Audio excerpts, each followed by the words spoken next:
વિદ્યાર્થીઓ ટીચ અને સ્વિચની મેથડથી 10 સ્પેલિંગ, એક ઘડીઓ અને 10 દાખલા ચેક કરે છે અને વાલીઓ પણ આ જ રીતે ઘરે મૂલ્યાંકન કરે છે.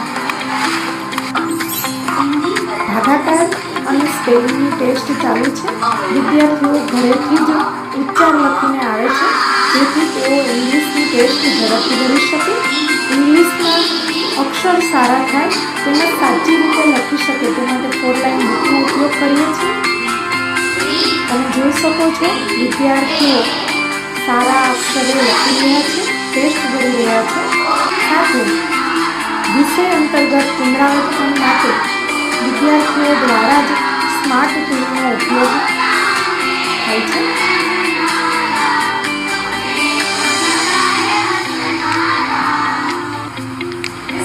કઠિન અધ્યયન નિષ્પત્તિ માટેના મારા YouTube ગણિતના વિડીયોનો ઉપયોગ વર્ગખંડમાં પણ થાય છે અને જિલ્લાની ઘણી શાળાઓ અને શિક્ષકો પણ તેનો ઉપયોગ કરે છે.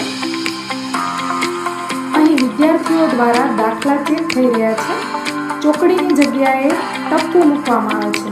ખરેખર બાળકે શા માટે દાખલાની ભૂલ કરી છે એ દાખલો ફરીથી સુધારે જેથી તેની સાચી ભૂલ સુધરે છે.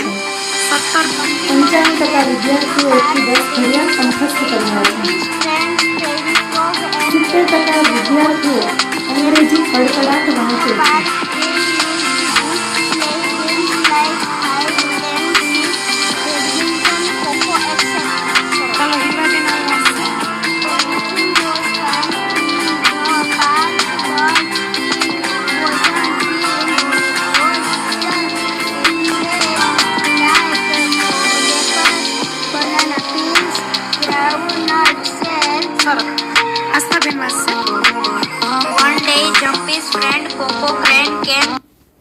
અહીં જોઈ શકો છો કે વિદ્યાર્થીઓના તમામ પ્રવૃત્તિનું મૂલ્યાંકન થાય છે. તેની પ્રાર્થનામાં કરેલી વર્ગમાં શિસ્ત, તેમના હોમવર્કની તેમજ તેમના પુસ્તકો માટે ઇનોવેટિવ રજિસ્ટરો બનાવેલા છે જેમાં વિદ્યાર્થીઓની તમામ પ્રવૃત્તિ માટેની નોંધ થાય છે, પ્રતિભાની ખોજ કરવામાં આવે છે અને તેમને ગ્રુપમાં વહેંચવામાં આવે છે.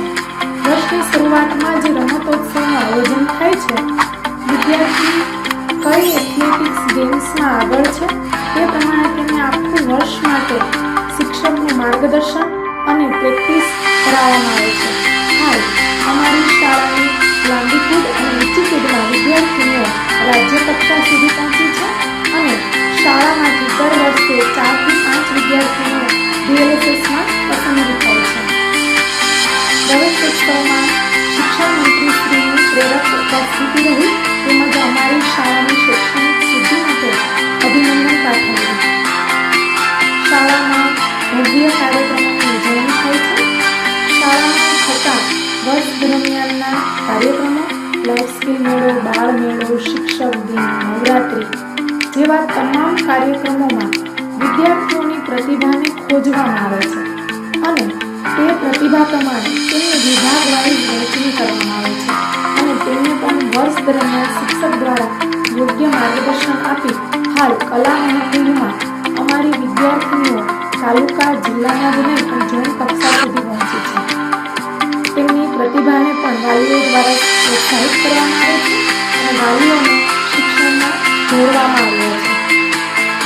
શાળાની 24 અને 25ની શૈક્ષણિક સિદ્ધિઓ તમે જોઈ શકો છો.